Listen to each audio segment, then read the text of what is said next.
Hello. Welcome to the Massachusetts Court Service Center training on petitions for grandparent visitation. What is a petition for grandparent visitation? Well, certain grandparents who wish to visit their grandchildren but are not able to due to the wishes of their grandchildren's parents or guardians may file this petition. If the petitioner prevails, the court can issue an order that gives them the right to visit their grandchildren. Visitation rights for grandparents pursuant to this petition are different than custody or guardianship, where the child would live with the parent or guardian and/or have the right to make decisions about the child's health, education, and life in general. Visitation is just the right to spend time with the child on certain dates and times, even if the parent or guardian disagrees. All right. Who can file for grandparent visitation? Generally speaking, a petition for grandparent visitation is available to grandparents of children whose parents are not living together or parents of children who are in foster care. In cases where the children's parents were never married, the paternal grandparents may only bring a petition for grandparent visitation when the father is listed on the birth certificate or has been adjudicated as the father in court.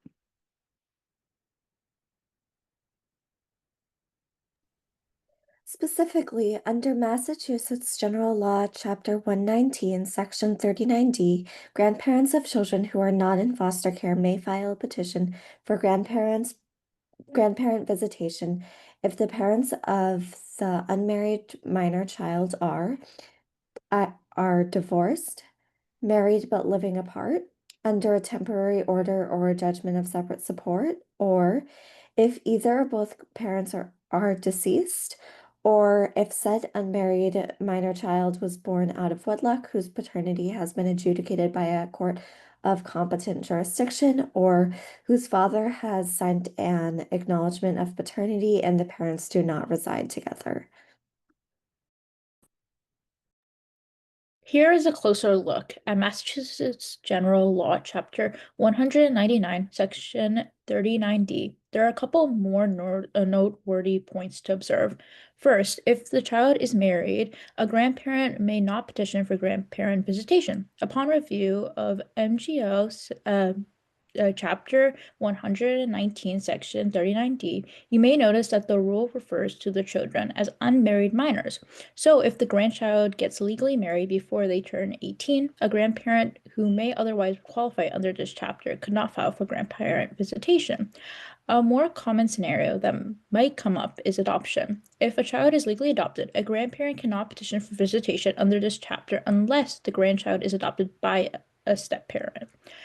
Can a great-grandparent file for visitation in Massachusetts? Probably not. Arkansas wrote this law to include great-grandparent visitation. Arkansas Code 913-103B. The Massachusetts law only includes grandparents. Parents of children in foster care have a different procedure for obtaining visitation, which is defined in Massachusetts General Law, Chapter 119, Section 26B. Grandparents of children may request visitation from the Department of Children and Families, or DCF, directly. If they are denied, they are entitled to a fair hearing process. If a grandparent is denied visitation through the fair hearing process, they may appeal the decision by filing a complaint for grandparent visitation in the probate and family court. Interns should check with staff members if they encounter a grandparent of a child in foster care before assisting with a complaint for grandparent visitation. Staff members should closely review 119, Section 26B, and ask the SRL to provide documentation of their appeal denial from the DCF fair hearings process. All right, now that we know who can file for grandparent visitation, let's turn to the question of venue to make sure we file in the right place. A grandparent seeking to file a petition for visitation should file in the same county where the grandchildren's parents filed for divorce, paternity, or custody support and parenting time. If these matters were heard in a different state, but the child has lived in Massachusetts for 6 months, the grandparent may file in Massachusetts, home state jurisdiction as defined in MGL 209B, Section 1 applies to child visitation matters. So you'll want to make sure that the child has lived in Massachusetts for 6 months or longer. If a grandparent is seeking to file and there's no previous case involving the grandchild in court, that grandparent should file in the Massachusetts county where the grandchild lives. Now that we know who can file and where to file, let's turn to the forms. The following forms must be filed in a petition for grandparent visitation. First, the petition for grandparents or grandparents' visitation. Second, the affidavit of care and custody. And third, an affidavit describing the nature of involvement in the relationship between the grandparent and grandchildren, and description of the harm that the grandchild or grandchildren will suffer if visitation is not ordered. If the respondent father has been adjudicated in another court, a copy of the judgment or order must be filed with the petition. There is no filing fee for petitions for grandparent visitation. However, there is a $5 summons fee for each parent or guardian listed in the petition. Let's take a look at the petition. The good news is that by vetting the case, as we have already done, the hard part is over. We just need to go section by section to add information we have already collected at this point. In petitions for grandparent visitation, the grandparents are called the petitioners and the parents are called the respondents. On mass courts, you may see the grandparents referred to as the plaintiffs and the parents as defenders. This is okay, but here we will use proper terminology from the forms. We can start with the caption of the petition. The grandparents' names are listed on the top above the V as the petitioners. The parents are listed below the V as the respondents. Please also make sure to select the proper county in the top left. There will be no docket number until the case is filed, so you can leave that line blank. The registry will assign a docket number after filing. For the petitioner's address, married grandparents can write their address in the boxes provided and select which type of grandparent they are. Maternal grandparents are the grandparents on the mother's side. Paternal grandparents are the parents on the father's side. Edit this part of the form as needed if the grandparents are a same-sex couple or are a non-binary couple and identify as a grandparent rather than a grandmother or a grandfather. It may be worth noting that the grandparents need to live together to be co-petitioners. Otherwise, they would each need to file their own petition. Next, complete the sections for the names and addresses of the parents or respondents. If the grandchild is in the custody of a legal guardian or the Department of Children and Families, you can put the name and contact info for that person in the box below. On the bottom of the first page of the petition, you write the name and birth date of each grandchild. You would then put the address for all of the children in the line below their names. The top of page 2 should look familiar after our earlier discussion on who may petition for a grandparent visitation. As you see, the language on this form was pulled right from the statute. At first glance, it can be hard to decipher, but let's take a closer look. Grandparents whose grandchildren's parents are divorced select A and write in the date of the divorce judgment. Parentage was adjudicated in court. Petitioners would select B and write the date of the judgment and the name of the adjudicated parent in the blanks. If the father or non-birthing parent signed a voluntary acknowledgement of parentage, select C and write the date it was signed in the blank space. This will often be the date of the child's birth, but it can be signed later in a variety of circumstances. This is the option you would have to choose if both parents are on the birth certificate and they are not married and never have been to court to adjudicate parentage. Select D if the parents are married but living apart and filed complaint for separate support. Select E if one parent is deceased and fill in the blanks. Select F if both parents are deceased and fill in the blanks. Maternal grandparents seeking visitation with grandchildren whose mother is the only parent listed on the birth certificate should select G.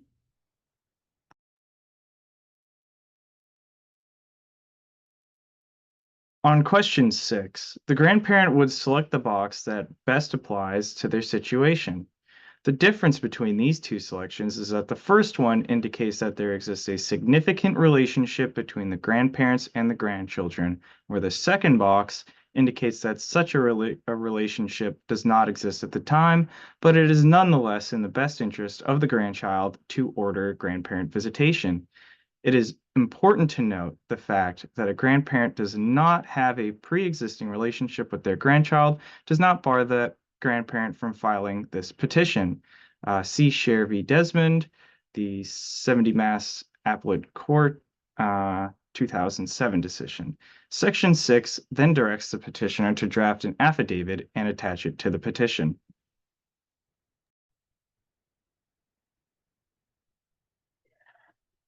This may be the most important thing the petitioner files this action. Litigants should state clearly, thoughtfully, and thoroughly how failure to grant the grandparent visitation will cause their grandchild significant harm by adversely affecting the child's health, safety, or welfare. The affidavit should describe the involvement and relationship between the grandparents and grandchildren, why contact between the grandparent and grandchildren was reduced or ended, the current level of contact, if any, the significant harm to the children or children's health, safety, or welfare that would likely occur if visitation is not ordered. If possible, petitioners should draft this affidavit in advance of court service center help with the rest of the forms. Petitioners should take their time and address each factor to the best of their ability.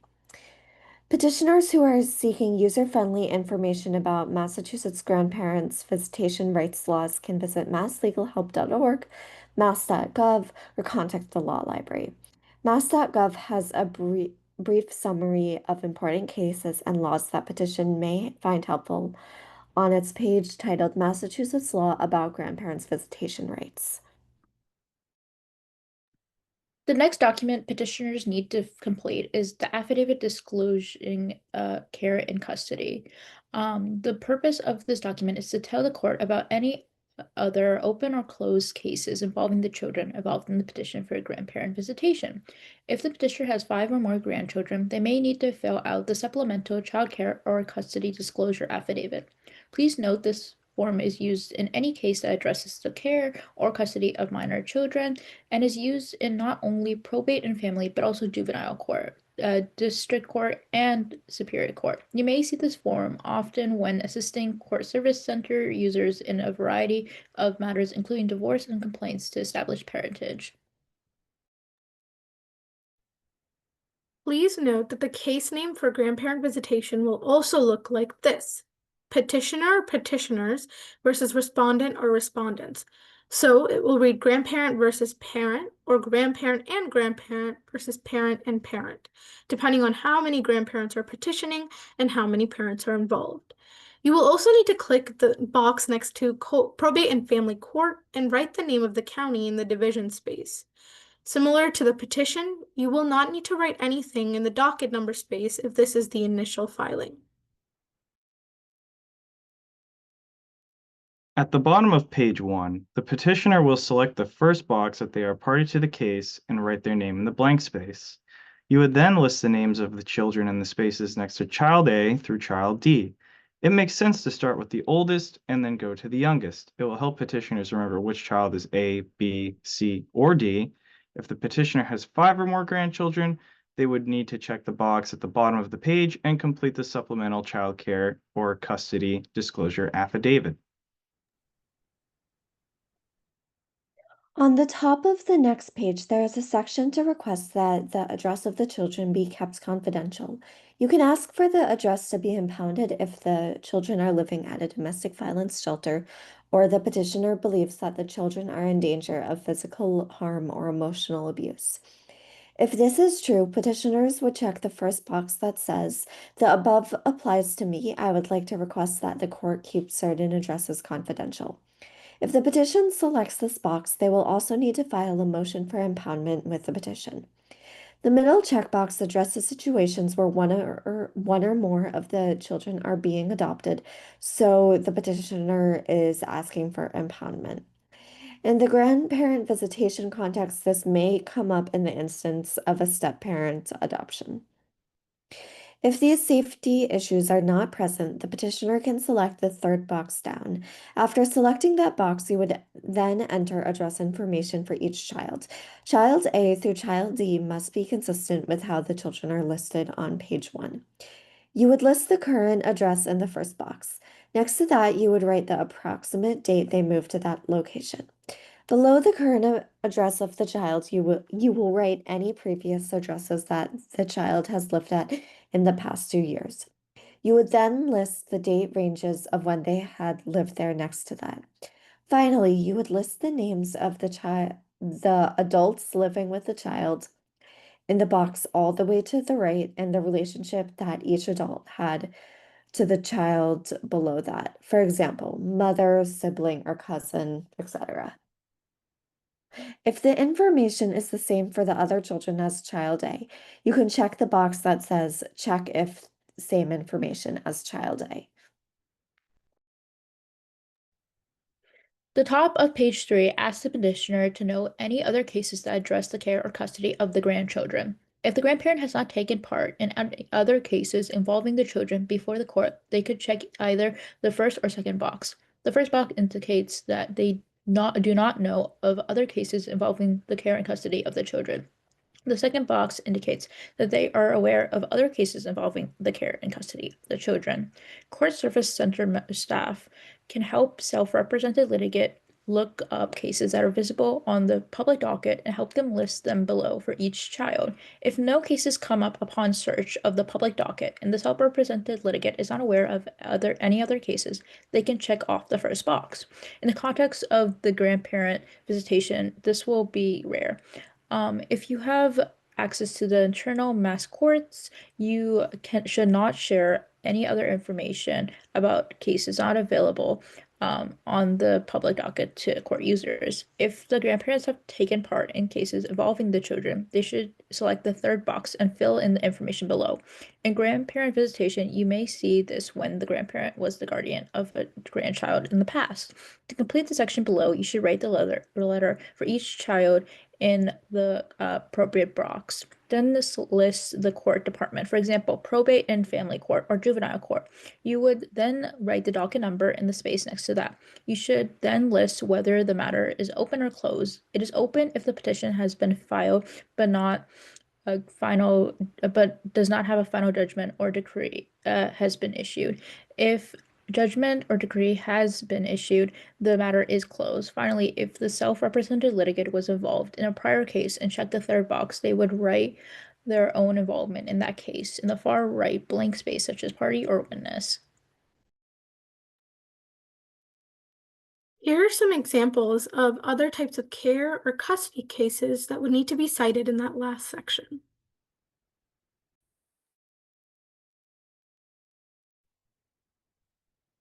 In this next section, you would list any persons appointed as attorney or guardian ad litem for each child and other matters.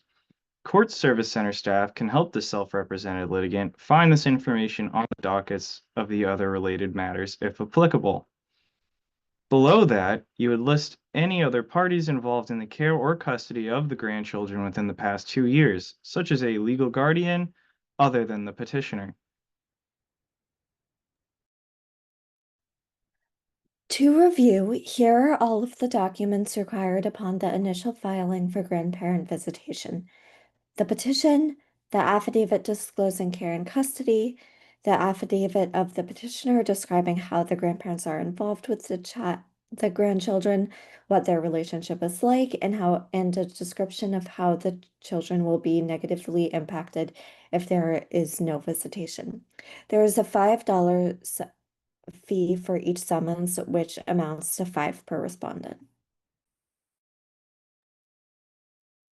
Here are the other documents that would also need to be filed during the case. A certified copy of the grandchild's birth certificate is strongly recommended at time of initial filing. If you're unable to obtain a certified copy of the birth certificate, a motion to order release or certified copy of birth certificate to the court, or motion to file late with supporting affidavit or verified motion. You may also need to file a military affidavit when the respondent does not file an answer or appearance or does not appear on the hearing date.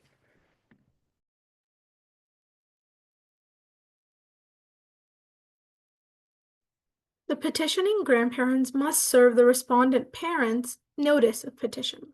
Service of process must be in compliance with Massachusetts Rules of Domestic Relations, Procedure Rule 4, which means that respondent must be served by constable or sheriff within 90 days after filing the petition. If someone has been served with a petition for grandparent visitation, they may file an answer. However, none is required. There are no counterclaims that can be filed to a petition for grandparent visitation. If parents oppose grandparents' visitation, it is important that they appear before the court to oppose it on the hearing date. Ask your court service center manager or staff member if their center uses a standard template for grandparent visitation answers or if they are created from scratch. Generally, the answer will either admit or deny the truth of the facts pleaded on the petition. If the petitioner made mistakes on the petition, the parent can point them out in the answer. The parents may also end the answer with the language, "Wherefore, the respondent requests that this court does not enter a decree giving the petitioner visitation rights."